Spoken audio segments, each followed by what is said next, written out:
Well, hello, everyone. Welcome to the Central Lending Capital Raising webinar. We are happy to be here. It's been a few months that we've taken off, but we're going to get back into the swing of doing a regular webinar here moving forward every month. So my name's Heather Dreves. Thank you for being here. I know a lot of you are in different time zones. I actually am in Hawaii right now. So about 3 hours behind my normal time zone. So I've had a hard time keeping track of what time it is, but I'm happy to be here. Happy to be doing the webinars again. I just think there's a lot of value in it. A couple things before we get started as we wait for everybody to get logged on. I want this to be interactive. My goal of these webinars is not to get up here and bore you guys to death with a bunch of slides and read off of them. So as we go along, if you guys have questions or comments, if they're applicable at the time that you put them through, I'll probably stop the presentation and we'll address those, but I'll also do my best at the very end of the presentation to address any and all questions that you guys have. So as we go along, there should be a comment section on your link to the webinar. So feel free to put your questions through there as well. Also, something else I want to ask you guys is as we start scheduling out these webinars, we want the topics to be meaningful for you guys. And so if you guys have ideas about different topics that you guys would like us to cover from really more of the passive alternative investment side of this business, we'd like your feedback. So make sure if you guys have some thoughts and ideas on that, that you give those to us, because we'd like to kind of plan around those and, you know, present and talk about things that are meaningful for you guys. So we're going to get started here. Today, we're going to talk about debt funds in the private lending space. We're going to talk about, you know, really what that means, what a private debt fund really actually is, how you guys as passive investors can assess risk when you're thinking about making an investment in a debt fund. And we're not going to really talk specifically about Central Lending's debt fund. We'll touch very quickly on it at the end of this presentation, but we're going to really talk about it from more of a high-level, broad topic and really what that means, what kind of questions you guys can ask. And so we're just going to kind of take it from there and see where the presentation takes us. So we're going to get started. I want to be mindful of your guys' time. First and foremost, we have to keep our legal happy. This is a disclaimer, you know, the standard disclaimer when you guys are looking at investment, that this information in this webinar is for education and informational purposes only. We don't give investment advice at Central Lending. We are not financial advisors. We are not CPAs. If you need that kind of advice, we highly suggest that you get with your financial advisor, legal, or tax advice. So nothing discussed in this presentation should be interpreted as a recommendation to buy, sell, or hold any security or financial product, and all investing involves risk, including the potential loss of principal. So past performance isn't a guarantee of future results, so always consult with your professional or qualified financial person before making any investment decisions. So if that didn't scare you off and you're still here, I'm happy to see that. See some familiar names. As we go along too, maybe put in the comments where you guys are logging in from, what state. I always find that interesting to see, you know, where our reach is out there. So we're going to get going. So a little bit about myself. Again, my name's Heather. I've been with Central Lending for about 2.5 years, but actually been in this alternative investment space for over 20 years. Have raised quite a bit of money, been really heavily involved, obviously, with investor relations. Oh, we've got Joel from Washington. We've got some people from Texas. Oh, we've got a Kentucky. So great to see you guys all here. I've done some speaking, done a lot of webinars, and I'm an active real estate investor in my local market with my husband. So I joke that we're kind of project junkies. We always say, this is the last one we're doing. And then as soon as we get a property sold, we're like, what are we buying next? So I guess I've wore the hat of a passive investor. I've funded notes in the past, been invested in funds, but we also are active real estate investors. So we can appreciate, you know, that side of the business as well.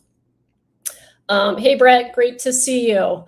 Okay, so just a little quick overview of what we're going to talk about today. We're going to talk about fund structures, what kind of loans are in these type of debt funds, and it doesn't mean that every single fund is exactly the same, but just kind of want to give you guys a variety and a taste of what you could expect.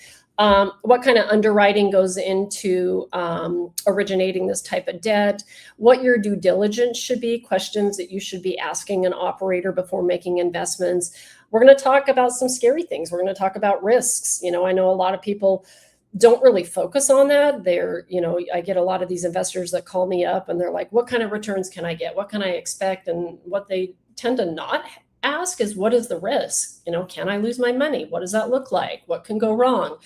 So we're going to talk about that. And then lastly, we're going to talk about red flags. One of the things that I really encourage investors to know, or at least just to identify when they're assessing these types of investments, is what are the no's for you? Like what are the red flags that would make you pause and cause you to say, no, I'm not making an investment in that particular opportunity. So we're going to talk about red flags.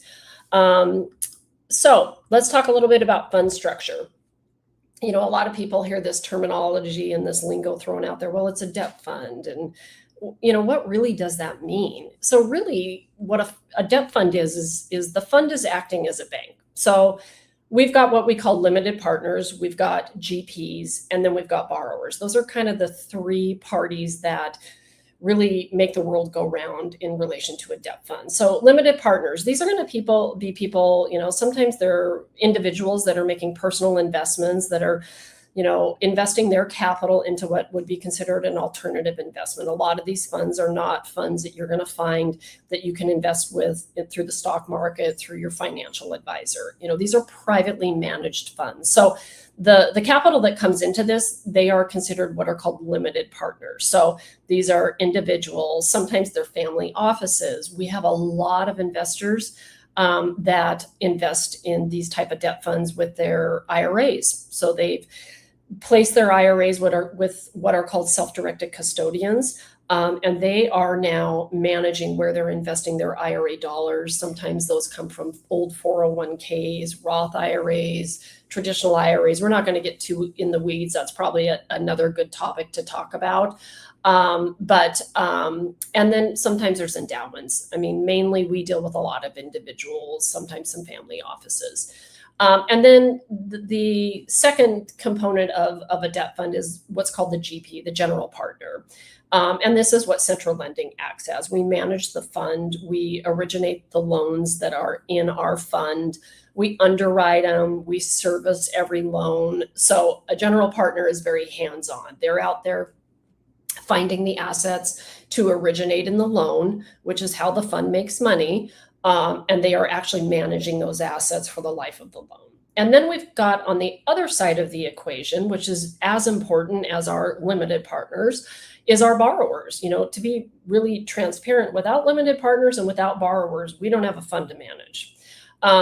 These are the borrowers that are, in my mind, more actively involved in real estate. They're out there finding the deals, right? They're buying the properties, they're rehabbing the properties, they're getting the loans from us, which are generating origination points and also interest payments. And that's really a big component of how we pay you guys as limited partners. So LP capital funds, senior secured loans, bridge loans, construction loans. We'll talk a little bit more about like what that looks like. And then the cash flows back to our limited partners through the profits that our funds are generating by lending the money out to our borrowers. So our borrowers pay things like origination points, and then they pay interest-only payments for the life of the loan. And at the end of the life cycle of the loan, they pay us back. So pretty simple. Fund economics and key terms. And I hear these things thrown around a lot. What's a management fee? What is a preferred rate or a hurdle rate? There's a lot of misconceptions with that terminology. What does a profit split look like? So I thought it might be nice just to kind of go over some basics. So there is always going to typically be a management fee. As a general partner or a fund manager, we have to manage this fund. That means we have to pay people to help us manage it. So we naturally charge a management fee. Most funds do. Pretty, I would say industry standard is probably 1 to 1.5%. But again, when you guys are looking at these opportunities, it's important for you to ask, what's your fee schedule look like to an operator? These are not answers to questions you want to find out after you make an investment. You want to be asking these things up front. Then a lot of debt funds have what's called a preferred rate of return. And really what this means is, and I this is also something that you guys should be asking is, does this general partner's fee schedule align with my interests and their interests? Or is it very one-sided? Meaning, are they getting paid a bunch of money up front and then I get what's left over? So what a preferred rate is it means that an industry standard is about 6 to 8%. We actually pay 9% to our limited partners. But it means that first 6 to 9% goes to you first after a management fee is paid. And then there is opportunity next for what we call a profit split. And that's what really keeps a general partner motivated and going in the right direction, right? Like, where do we become profitable? General partner typically is going to make their money when they get to split additional profit after our investors are paid. So typical, and it's not always, our particular fund pays a 75-25 split. So once our preferred rate or hurdle rate is met to our investors, and to just be clear, it is not a guarantee, just so we're perfectly transparent. But if we don't hit our hurdle rate, we actually have to do what's called a catch up. We would have to catch it up in the next earning period. But providing we hit our preferred or hurdle rate, there's what's called a profit split. So we take 75% of the additional profit above and beyond that. We give that to you guys as a limited partner, and then we take 25%. And then there's what's called target rate or net return or target rate of return. You can call it one of several things. But that's really like, hey, what is this general partner? What are they targeting to get for us as an investor? And again, it's not a guarantee. There's risk in making these types of investments. But I do think as a passive investor, it's important to know, like, hey, what are they trying to get to, right? Pretty typical is 8 to 14%. We are very happy if we're hitting low double-digit returns in a particular debt fund, right? There's other fund structures out there where there could be real estate acquisitions in it and debt, kind of a hybrid. But in particular, we're talking about truly debt funds. So I would say targeted net return are typically 8 to 14%. 14% is on the high side. I would probably say 8% is on the low side. But again, you have to go back and look at, okay, what's the preferred rate? How are they splitting profit? Things like that. So, returns come from interest in a debt fund that is paid, and also origination points. It's not appreciation. If any of you guys are in syndications, you invested in a big apartment complex or self-storage, typically returns that they are projecting to you are based off of potential appreciation. Debt funds is just income in, and the profits are typically paid out. There's no tax benefit, for particular write-offs. There's no opportunity to do a 1031 exchange. It really is mostly just interest income that you're earning. So let's talk about the different types of loans that you could expect in a debt fund. And mind you, there is all different kinds of debt funds. I'm specifically speaking about real estate debt funds. So our debt fund and most real estate debt funds are lending money. They are securing that money with a lien against a piece of property. So typical ones that we encounter are bridge loans. That's very common in Central Lending's portfolio. These are bridge loans, very short-term loans. We're lending money out to borrowers that are buying real estate assets, mainly residential, up to 10 units. They are looking for a short-term loan. These active investors are looking for a short-term loan, a lot of times to buy the property and then rehab it, and they are exiting by either selling or refinancing it. Average rates that we're charging borrowers is 9 to 13%. Depends on the borrower, their experience, their credit worthiness, their financial status, but typical average rates that we are charging borrowers is that 9 to 13%. And again, these are short term, so about 12 months in nature. We do some ground up construction. We charge a little bit more for those types of loans. They're a little riskier, right? Like, we're having to manage a pretty extensive project. Those are typically 10 to 14%. Again, those are very short term. We don't want to be lending for 5 years or anything of that nature. Typical term is about 12 months. And then we also do some lending in the DSCR space. So this is debt service coverage. These are typically rental properties. So these borrowers are looking for long-term financing, typically a 30-year fully amortized loan. Typical rates that these borrowers are being charged is about 7 to 10%. So let's talk a little bit about the underwriting process and really like how a loan is created. Like how does this all happen, right? So first, we work with a lot of brokers in our network. We have what we call account executives that have relationships in their particular markets that are out there getting deals coming to them. So we have brokers, we have sponsor relationships, we've got account executives, and they are out really bird dogging and finding these deals. They bring them to us. We do what's kind of considered a preliminary initial screening. So we want to look at like, what does the loan to value look like?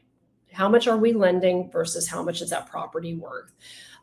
We want to understand, do they need a short-term loan? Do they need a long-term loan? Long-term would be a rental property that's stabilized and is creating cash flow. We'll do a pretty high-level credit worthiness screening. Who is this borrower? What do they look like? What's their track record? We want to look at the collateral. Where is it? What market's it in? What value do we think it has? And another thing we look at is viability. And I think this makes us very different at Central Lending. And I love the way our founder, Andrew, kind of explains this, but viability is kind of a first indicator of whether this is actually a real deal. Because one of the things that we are seeing a lot in this private lending space is fraud is rampant. And we want to make sure that these transactions are arm's length and there is no fraud involved. Typically, a viability kind of assessment, like, is this borrower going to make any money? Is a quick check to identify those types of concerns, right? If we see a deal that's not viable, they're not going to make any money, it's a big red flag for us. So we run a quick viability report, meaning, hey, is this borrower buying this right? Are they going to make any money? And we've actually saved some borrowers. It's not just fraud that we're trying to detect, but we've also saved some borrowers from buying a bad deal. We hear of these borrowers that get in these groups and they get taken to the cleaners because someone sells them a bad property and tells them it's going to be worth all this money, and they don't have a ton of experience. So that's also a quick kind of gut check, like, does this deal make sense? And then lastly, we want to look at what's their exit strategy. If we've got a guy with really poor credit, doesn't own any rentals, buying a property in a distressed market, and he thinks he's going to cash flow it and exit us with a bank loan, that's probably not going to happen because, again, we're short-term lender. We want to lend them money, we want them to make money, and we want them to return our capital. So exit strategy is a big thing that we really focus on as well. If all those things initially check out and the pricing makes sense for the borrower, then we will move to what's considered more of a full underwriting. We will either get a evaluation on the property through an appraisal or what we call a richer values report. We want to order title. We start a pretty extensive vetting of the borrower, credit reports, background reports. We need to see financials like bank statements. We want to make sure that, hey, not only can this guy go out, buy this property, make some money, can this person service the debt? Can they make their payments to us? Do they have the financial wherewithal to even exit us if they were going to refinance? So we do a pretty extensive background and credit check on our borrowers because we want to make sure that they're successful as well. So providing everything goes as planned from an underwriting perspective. We also weigh pretty heavily on track records. We want to see people with some experience. Doesn't mean we won't lend to first timers. We do that, but we may pull leverage back. We may do a little bit more from an underwriting perspective on somebody that doesn't have quite as much experience versus the guy that's paid us back, has a proven track record. We may take on a little more risky loan to him because he has a proven track record. If there are things that come in up in underwriting that don't meet our guidelines, we do have kind of what's called a credit committee. It's actually a deal desk review. It's not called credit committee, but there are some lenders out there that have true credit committees. I used to work with a firm once a week. Our account executives brought in their deals that didn't fit our underwriting box, and they pled their case. And sometimes there is a reason for exceptions. Other times it's like, nope, this doesn't fit, go back to the drawing board. So credit committee deal review is another pretty common component of creating a loan. Next is, and quite honestly, term sheet and docs. Term sheet comes prior to this, probably at step 2, probably right here in the initial screening. We want to make sure that the deal, economics makes sense for the borrower. That probably could have been added there. Next is clear to close. So we draw up legal documents, right? We want to make sure that we are using documents that are approved by legal. Every state is different, but we want to make sure at the end of the day that our loan is well documented, right? Because the risk in lending money is you may have to take it back. So you want to make sure that these things are correct at the beginning of the deal, not when you have a defaulted loan and you're trying to figure out how you're going to actually get your capital back, take the property. Next is funding and monitoring. This is more kind of like servicing. Once we close the loan, there is a component of servicing. Some operators use third parties, other people do it in-house. We actually at Central Lending do a hybrid. We use third parties to collect payments and disperse payments because we want a very clear, accurate accounting of payments that are applied to loans, interest being calculated. But then we have an internal team that works with our borrowers, make sure everybody's making their payments, making sure they have current insurance, making sure that their taxes are kept current. And then a really big component of that is actually managing construction draws. We have an amazing team that makes sure our borrowers are getting their projects done and works with them. So that monitoring component of that is all of those things. And it's quite an undertaking. Like I said, not all operators and GPs actually do that themselves, and there's nothing wrong with that. We do that internally and also use third parties. We feel like that's kind of one of the best approaches because we also have really strong relationships with our borrowers, so we don't really want to send them off to a third party. And then lastly is exiting the loan. The borrower pays us off. Sometimes they sell the property, sometimes they refinance it. Sometimes we have to do a workout with them. Maybe their project didn't go as planned and they need a little guidance and coaching and kind of just helping them exit it. And it can be for multiple reasons. I would love to tell you that every loan we lend on goes perfect. They pay us as agreed and they pay us off. That's not the case. But what allows us to sleep at night is we don't lend 100% of the value.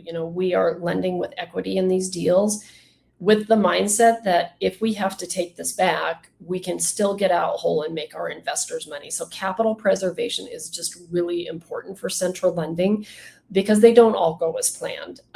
But I feel really confident that we have a team that works with our borrowers. And in the event that they have challenges, more often than not, we're able to help them out. So just kind of the life of a loan, like how it comes to us, what our due diligence is, how the loan is actually created and documented, and how they actually pay us back. So hopefully that gave you guys a little bit better understanding of, truly how debt is originated. But keep in mind, not all debt funds originate their own loan. There are a lot of funds out there that buy other people's debt. So be mindful of that when you are talking with general partners and other operators similar to us. It's important for you guys to understand and ask, are you guys originating your own loans? How are you underwriting? How are you, looking at mitigating risk? Or, hey, if you're buying other people's debt, what does that look like? Because there, I'm sure, is another underwriting process for that. Due diligence. So this is more in relation to how do you do due diligence on an operator like Central Lending? Like, what are the kind of questions and things that you should be inquiring about, and what kind of information should they be giving you? We kind of look at this like 6 pillars. And again, keep in mind, this is more focused around debt funds, and there's a lot of different types of funds out there. So, there will probably be other questions if it's a different type of a structure. But the first is like, who's the team? I think people kind of lose sight of that, and they just ask about what are the returns? What can I expect? I think it's important to know who is managing that fund. What does their track record look like? How big is their team? Is there an alignment of interest? I mentioned that before. Like, how do they get paid? We are all for profit. We're not all doing this for, giggles. Like, we are here to make money, and that's okay. But are are our interests aligned with the investors? And so you should be asking that. If they're not offering track record information, they're not offering, like, what does the structure of your company look like? Is there a single point of failure? Is there only one person that's in charge? What happens if that person goes away? So understanding the team, really. Understanding what their portfolio looks like. What is the composition of their portfolio? What's the current performance of it? And then also, what's the lifetime performance of it? Because I also think that it's great to highlight as an operator the years that you had great earnings, but what does that look like? Were there any challenges? Like, I honestly would prefer to invest with an operator that had some years that weren't so great, and then I could see that they bounced back. So asking what their lifetime performance is and seeing that in writing, evidence of that, as well as what their current performance is really important. We just went through a lot of information about underwriting, but what does that look like, right? How do they underwrite? Do they have credit committees? Do they ask for personal guarantees?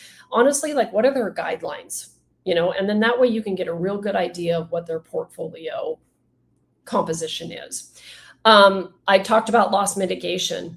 I would be asking those questions. Do they have reserves? That should be money set aside in their capital balance of their fund in the event that there's issues, right? Borrowers stop paying, you have to foreclose. Typically, when a borrower doesn't pay, they're not paying their taxes, and a lot of times they aren't paying insurance. So you should have some reserves set aside, liquidity planning.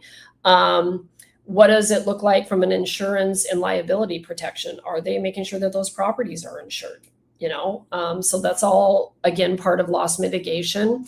And then who makes decisions when things go wrong? How do they identify that things are going wrong? For example, central lending, we meet with our servicing team twice a week. We go over our total portfolio. Things that we typically talk about are any borrowers that are having challenges, whether that's challenges making their payments, challenges getting their projects done. We have, like I said, a draw management team that can quickly identify somebody that hasn't taken a draw in a timely fashion. Those are typically red flags. We talk about borrowers that have let their insurance lapse. We have someone that tracks property taxes. We also talk about loans that are getting ready to mature that are not showing signs of being able to pay off. How do we mitigate risk with that? Do we give them an extension? Do we, quite honestly, I know nobody wants to talk about it. Do we foreclose? Do we take a deed in lieu? So I think just having a pulse on your portfolio is really important. It can't be done by just one person. And so our entire team, our servicing team, get together with several of us from our leadership team, and we talk about those assets, because I think loss mitigation, the key to it is identifying problems very quickly versus 10 months down the road. Let's see, what is the fund's terms? Like, what are their fees? We talked about that. What do they charge for a management fee? How do they split profit? How do you as an investor get paid? Is there a preferred rate of return? One of the things I will warn you about, not all preferred rate of returns or hurdle rates have a catch-up provision in them, meaning if that general partner doesn't hit your hurdle rate, some funds are written in a way that they don't have to catch it up. They're like, well, sorry, we didn't hit it this quarter. We'll try better next quarter. That is not, in my opinion, a fund that is in alignment with investors. So my opinion is they should catch it up. If they didn't hit your hurdle rate, they shouldn't be getting a profit split the next earning period until they do a catch up. So it's important to ask those. Do GPs co-invest? That's another question. And then transparency. This is also something that I can't tell you how many calls I get from investors that tell me, hey, I invested with so-and-so, and I didn't even ask when they report. I don't know when I get paid my earnings. I haven't heard from them for 6 months. Again, these are questions you guys need to ask before you make an investment. So a couple things that I would encourage you to ask is, do they use third-party administration? Do they have a third party overlooking their financials, as well as having a third-party independent audit done on a yearly basis? Yearly audits are great, but I'm here to tell you a lot can happen in 12 months. We at Central Lending believe pretty strongly that third-party administrators are really important. This is somebody that's actually looking at the financials on a monthly basis. So it doesn't mean you have to have it done. Sometimes audits aren't even required, but these are checks and balances for you as an investor. You work hard for your money. You should make sure it's safe. And then, are there any related party loans? What that means is this general partner lending money to themselves, or are these all uninterested parties? It doesn't mean one is right or wrong, but you better understand that before making your investment. So big risks. Here's things that can go wrong. I told you guys we were going to talk about this. I know everybody gets itchy when we talk about, well, what happens if things go wrong, right? Here's some things that can go wrong in a debt fund. Borrowers can stop paying. We have over 500 loans in our portfolio. It's pretty unlikely every borrower is going to stop paying. But what does that look like if a large percentage of them stop paying? Is this general partner positioned with reserves and a team that can manage defaulted assets? What do their loan to values look like? Are they super aggressive? When you foreclose on a property, you need to think about the things that can come up from a cost perspective that could eat into your equity. Foreclosure costs, taxes, insurance. You might get that property back and have to go in and rehab it. You might have to evict tenants. That costs money. So it's important to look at, hey, what are their maximum loan to values? Is there enough cushion that this general partner can take these assets back, manage the asset, and then get rid of the asset, get our principal back, and not lose any money? Illiquidity, what does that look like? Is capital locked up until loans repay? Can this general partner gate and restrict access to your money? It's important to ask those questions. It's not uncommon, and just so we're transparent, to read in what's called the PPM. So all you that are looking at making investments should be asking to see the operator's private placement memorandum, because it's going to explain all of this along with their operating agreement. What does that look like when I want my money back? What if they don't have the capital? Can they tell me no? Do they have the ability to say, hey, we're gonna gate redemptions for 6 months, or whatever the case may be? You don't want to go into a fund, and it's interesting. We just had an interview with some LPs from Passive Pockets community.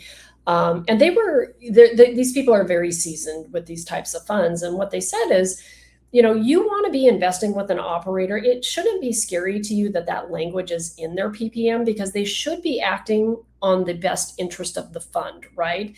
You can't just give people their money back just because they want it back if it's going to hurt the other investors that are still in the fund, and it's going to hurt the health of the fund. So you want to make sure that, one, you understand that language and you know what you have rights to and what you don't, and what the GP has rights to. But you also want to make sure they're acting in the best interest of the fund. So it shouldn't be scary, but you should be asking those questions like, how do you as a GP manage this? And is it aligned with the best interest of the fund and the other investors still in it? Another big risk is collateral decline. A 65% loan to value could become a 90% really quick if values drop 30%. It's unlikely market's going to drop 30%, but you need to be asking those questions.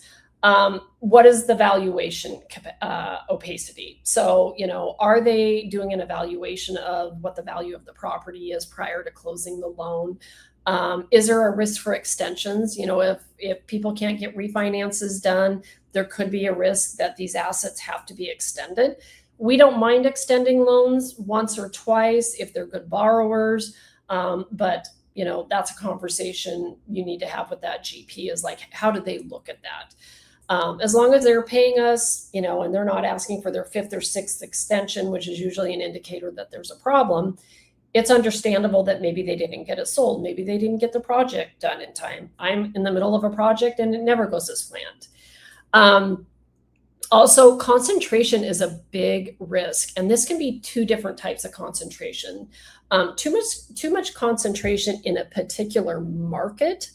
Is this GP lending too much in one particular market? I personally like debt funds where they're in multiple markets. Other people have other opinions about it. They're like, listen, I like to lend it. I like to invest in this guy's fund because he's in this particular Boston market and that's where he is and that's what he knows best. That's great. At Central Lending, we like having a diversified market. It's unlikely that all these, we're in, I think, actively 31 markets right now. It's unlikely every single one of those markets is going to have a massive decline. So I do believe there's better diversification, but it's important for you to know what the composition of that portfolio is. Also, borrower concentration. I personally know several other debt funds that have closed shop because they lent too much money to one borrower and they got too over leveraged. So I would be asking that operator, like, what is your opinion of that? Do you have any limitations on that? So concentration is a big one. Interest rate, this is a risk. Fixed rate loans lose value when rates rise. We don't really do a ton of fixed rate. Well, I take that back. We do a fixed rate for our short term, but I think that's the key component to this is short term lending. We're in these deals on average. I think we just ran some, I'll show you guys some stats. I think our average loan goes about 10 months, and they're in and out of them pretty quick. And then documentation, poor documents, compromise recovery. I mentioned this earlier. You want to make sure that the operator is using, legally approved loan documents, because I've seen loans that go sideways and these people go to foreclose and they find out they have them sign the wrong loan documents and they have no recourse. So those are just kind of some big risks. There's several others. I'm happy to talk to all you offline about this, but for purposes of this, I think those are just some of the big ones. Signs to walk away, and I talked a little bit about these are things that I've talked with a lot of investors that are like, okay, these are the things that I want in an alternative investment, and these are things that would cause me to move forward. But what are things that also would cause you to say, I'm just not investing, this doesn't align with me? I think really high LTVs. I think there is a time and place for higher LTVs with better borrowers with proven track records. But, I would be asking an operator, like, how do you guys look at LTVs? Is it, determined by the market and the borrower, or is it just set, hey, we lend 70% and everybody gets the same thing? So red flags would be kind of LTVs creeping up. No independent credit, same person sourcing and approving, no check, a single point of failure. Is it only one person, or is there, a processing team, an underwriting team, a lender committee? Zero defaults across hundreds of millions is not being honest. So I talked about this also. I would prefer to be in a debt fund where they actually are transparent and they show you the problems that they've had, right? Versus the guy that's like, we've never had anybody default, we've never foreclosed on anybody, and we've been doing this for 15 years. I'm here to tell you that's probably not somebody being very truthful with you. Also, returns never fluctuating. So in a fund investment, and when you are what's called an equity member, I'm going to talk a little bit about that here shortly, and you don't see any fluctuations in their returns, that would be a red flag for me. Also, again, audits and fund administration to show evidence of all that kind of stuff. Undisclosed leverage. Debt funds are very famous for using institutional leverage. It's a component of two things. It helps with liquidity in a debt fund, right? It gives a debt fund the ability to do more volume using traditional leverage with a bank that is cheaper than private lending. But what is a big risk and a big red flag is when they don't disclose it. So you guys should be asking that. It's very common. I don't know that I know of almost any debt funds that don't use leverage. And if they're not disclosing that, you guys should be asking that. Again, I mentioned this earlier, a big red flag is related party loans. The GP borrowing money from the fund, that is a big red flag for me. And no third-party oversight, no, third-party audit at the end of the year, and no fund administration. I will say I kind of ride a line on the fund administration. I think if a operator has built out a team and they have a true controller on their staff and there are checks and balances, I'm probably okay with that, as long as an investor, I saw those financials. So for example, we provide all of our investors in our funds quarterly financials, so you can see the whole P&L, cash transactions. That I would be okay with, versus not being able to see any financials and no third-party oversight. So again, I can't stress this enough. You got to do the work up front. I know it's a lot, and I know investors get, stars in their eyes. Oh, this guy said he'd pay me 20% returns, which is great. But you got to have these hard conversations before you make the investment, because I'm telling you, one of the biggest challenges with debt funds is they're not very liquid. Typically, you're tied up in them for at least a year. You're not going to call up your financial guy and say, hey, I need my 50 grand out, and you get it next week. That's not the way these work. So once you make the investment, you're in it for the whatever the loan term is in that particular fund. So if you're not asking these questions up front, it's probably pretty unlikely you're going to get answers to them after the fact. So do the work up front. What you should remember, you're the bank.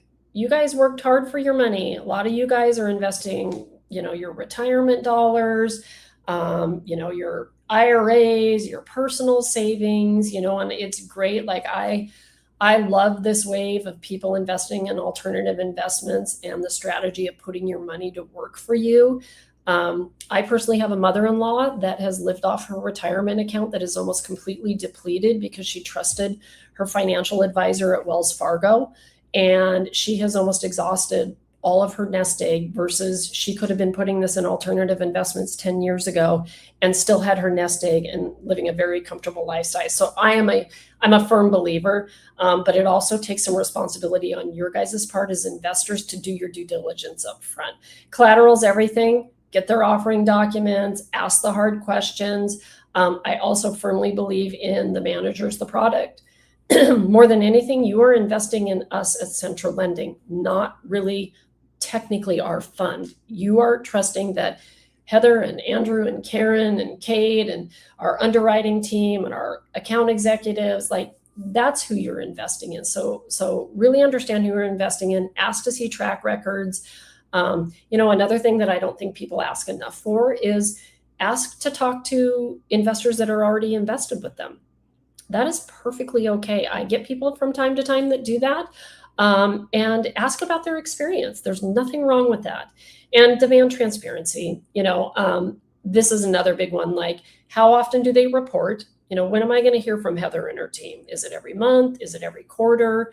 I get a lot of people that make investments and they don't hear from the GP for a year, and they didn't ask them up front. Well, how often do you report? So at Central Lending, you get monthly statements if you're getting your earnings paid out every single month. You get quarterly reporting. Andrew does a great job doing a nice video that he goes over the financials of each of our funds that we send out to all of our investors.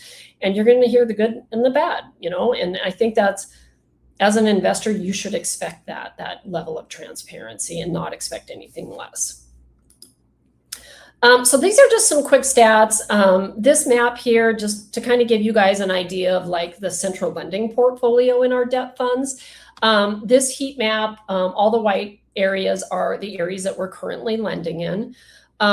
We've got typical loan to values and medians. So 62.9% is our average, with a median of 65.3% as far as a loan to value is concerned. Loan to cost is a little bit different metric. We've got loan to cost average at 79.6, median at 82.5. Loan to cost is really indicative of what are we lending and what is this property costing this borrower. Average loan term is 11.6, and median is 12. Maturity 9.5%, 8.3 is a median. Borrower deal experience. So this is how many deals on average our borrowers that are coming to us to borrow have done. So 6.7 is average, 4 is median. Average credit score is 719 with a median of 727. Like I said, we're in 31 states currently. And our average loan amount is a little over $200,000 with an average interest rate that we're charging borrowers of 11.15%. So these are also other data points you guys can ask operators, like, hey, what does your portfolio look like? Like, what's your average borrower's credit look like? What's an average loan amount? What is your LTVs? So just to give you guys kind of an idea, and I'm happy to share this presentation with you guys. I think these are good guidelines to go through, when you're assessing whether you're going to make an investment with a operator. So I told you real quick, this this presentation is not a big sales pitch, but I get a lot of people like, you didn't even talk about your product. So I'll just give you really high level. Our Central Lending Fund 3, you can come in one of two ways. You can be an equity member. So we talked about that. That's where you get paid a preferred rate of return. So that hurdle rate is 9%. Then we split profit with you guys 75, 25%. It does have a historical annualized return of 16.6%. This is truly the track record, but I will tell you the target return for this fund is low double digits. So, hey, we're hitting it out of the ballpark if we're consistently hitting 13% for you guys. As an equity member, a couple things to be mindful of. You do have a 12-month lockup period. Your earnings are paid quarterly with the option to reinvest. So you can have your earnings paid out to you. You can reinvest them. Any of you guys that are investing with IRAs, this is a great strategy because you can just reinvest your earnings, and then your quarterly or monthly earnings aren't going back to your IRA custodian sitting there undeployed. Tax reporting as an equity member, you are a limited partner in an entity. You get a K1. So think about that. Check with your tax professional if there's any tax implications for you. And then two last things with the equity member: minimum investment's $50,000. You can invest any dollar amounts thereon after. It doesn't have to be in $50,000 tranches. And when you want to redeem your investment, there is a 60-day notice to let us know once you hit your 12-month. To be honest, we haven't redeemed anyone longer than 30 days. It's typically, I think on average, about been 2 weeks for us to get people their capital back. But just keep in mind, I'm speaking specifically about what our offering documents say. So 12-month tie-up, $50,000 investment. I would say average returns probably 12 to 13%. This 16 is just not sustainable. It is a little skewed. Our very first year, we opened it in April. There weren't a ton of equity members, so the returns were through the roof. Congratulations, you guys that earned that, but it does skew our numbers a little. I just want to be transparent about that. This option is what we call a note holder, and this seems to be extremely popular. All my people on here that want cash flow, that are like, listen, I retired, I sold my business, I sold my dental practice, I want my money working for me, and I want to know exactly how much I'm going to get every month. Note holder option is very popular. It is fixed rate. It does not change. The downside, if the fund returns 16%, you don't get a share in that, but you're exchanging that for knowing exactly what you're going to get. This pays out every month. So my people on here that want monthly cash flow, this is probably your best option. Your rate of return is dictated by how long you invest, and you can choose between a 4-month term, a 12-month, a 24-month, or a 60-month. Your capital is tied up. There's no early divesting. So plan accordingly. I've got people that are like, hey, I've got a kid going to college. I need access to my funds in 2 years. Probably don't want to sign up for a 60-month term. So just think about those things. Minimum investment in this also is $50,000. Obviously, the tie-up period is going to be dictated by which term you choose, and then your fixed rates are here. So again, you get paid out monthly. You can reinvest your dollars if you want to. You don't have to have your earnings paid out. The earnings are reported by 1099. So these are interest-only earnings. So you do not have to wait for K1s with this option, which some people just don't like dealing with K1s. And then lastly, I want to mention equity members as well as note holders. You guys, these are all friendly to IRAs. So any self-directed IRAs, as long as your custodian allows for this particular kind of investment, we can work with just about any custodian out there. All right, we're going to start to wrap up. So your next step, if you're not already working with us and you want to learn more, is to schedule an appointment with me. That QR code there goes right to my calendar. So I am more than happy to schedule a time to talk with you guys and discuss this further. It looks like we have a few questions coming in. So I don't see a ton of questions. So we're going to address these 2 or 3 questions, but I still have time. So don't be shy. Okay, so first one is your debt fund composed of first liens? This is another great question to ask. when you are talking about debt or notes or loans, there is a term called lien priority. So that means, is this loan in a first lien? Is it in a second? And is it in the third? And so on and so forth, right? Really, what that means from a lien perspective is, do you have priority to foreclose if this borrower were to default? So let's talk very high level about this. First lien, you get a foreclose, anybody behind you, you wipe them out. If there's a second, if there's a third, fourth, unfortunately, if you as a first lien holder foreclose, you will wipe them out. Things that supersede first lien are property taxes, federal income taxes. So there's things that you need to make sure your general partner is keeping track of. It's not to say that there's not opportunity in other lien priorities, seconds and thirds, because typically a lender can charge more fees for that, but it has to be done right. Currently, Central Lending lends in a first lien. That's what we do. That's what's in our funds. Our funds, in full transparency, have the ability to do other ones. We do not practice that. We believe pretty strongly that first lien priority is the best lien to be in. But you guys should be asking operators that. That is a great question. The next question I have is there any provisions in your offering documents in the event that there is an emergency and I need my capital back? Our particular fund does have language in it where you could potentially get your money back earlier than the term of your investment, right? Equity members is 12 months. Note holders depends on what term you sign up for. There is language in there. We try to accommodate our investors. Here's the reality. We want to keep your money. If you don't like our fund, or we're not providing value to you, or you have some kind of life emergency, we want to work with you. But just understand, in a debt fund, that money's not just sitting in a safe bank account.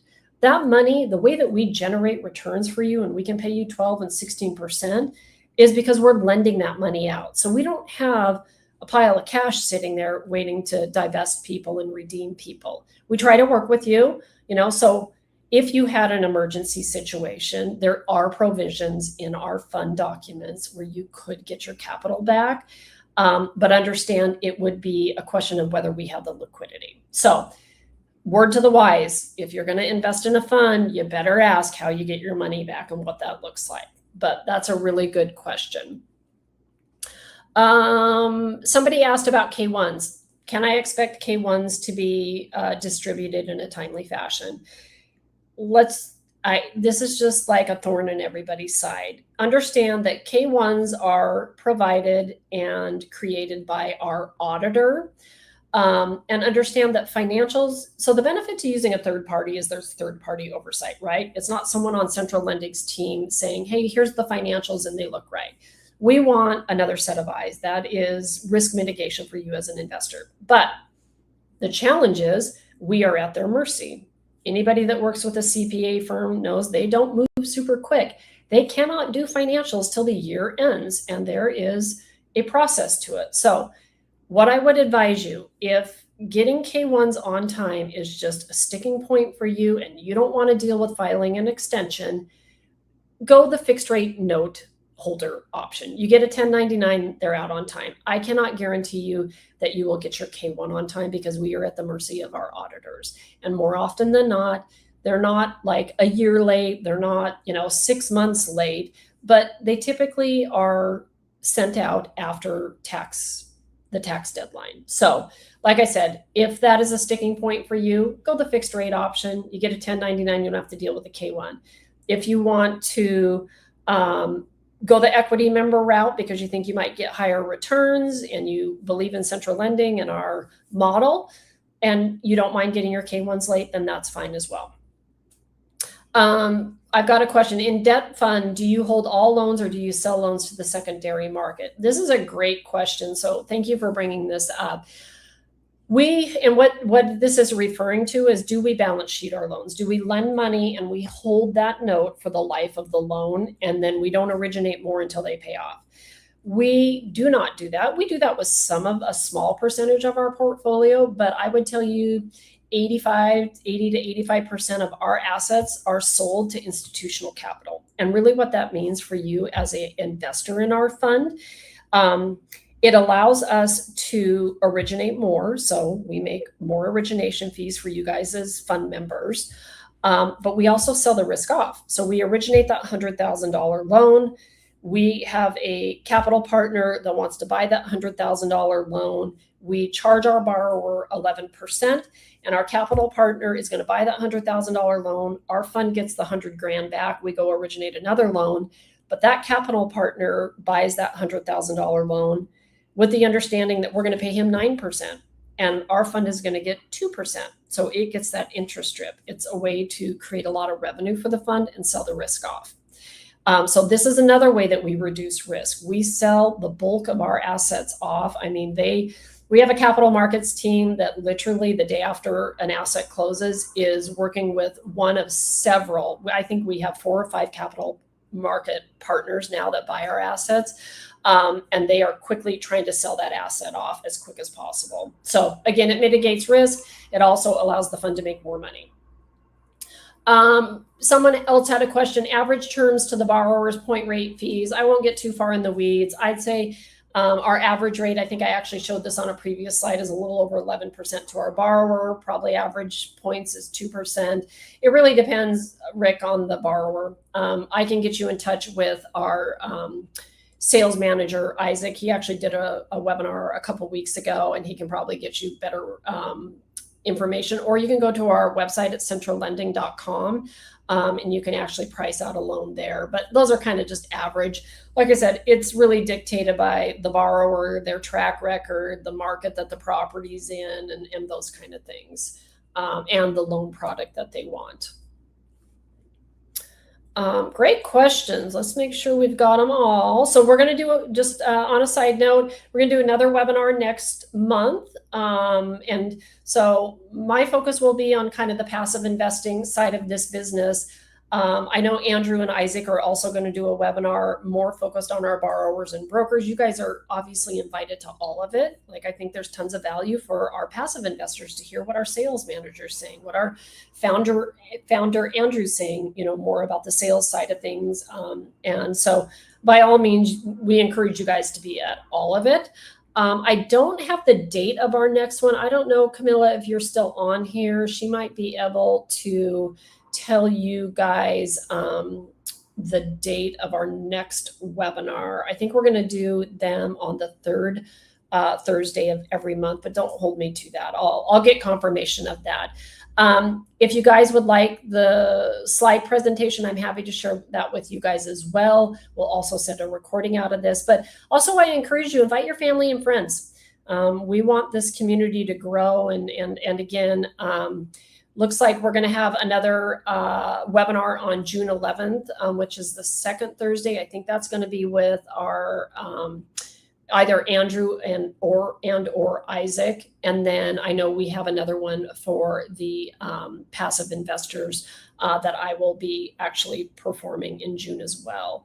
But yeah, we want to grow this community. So if you have anybody that would like to attend, please, you can reach out to me. I'll get them on the list. June 25th is going to be the next one for the passive investors. And again, June 11th for our borrowers and brokers. But again, passive investors are more than welcome to attend. But I appreciate all of you. Joyce, I'm sorry you jumped in a little late. We are going to send a replay out of this. Not sure, probably it takes a couple days to get the recording and everything, but we will get that out to you. And I thank you guys all for being here. Hopefully you find value. And then also don't forget, give me ideas on what you guys want to talk about next, and we'll try to tailor, the content around that. We want this to be valuable for all of you. So look forward to seeing you all soon. Thanks again.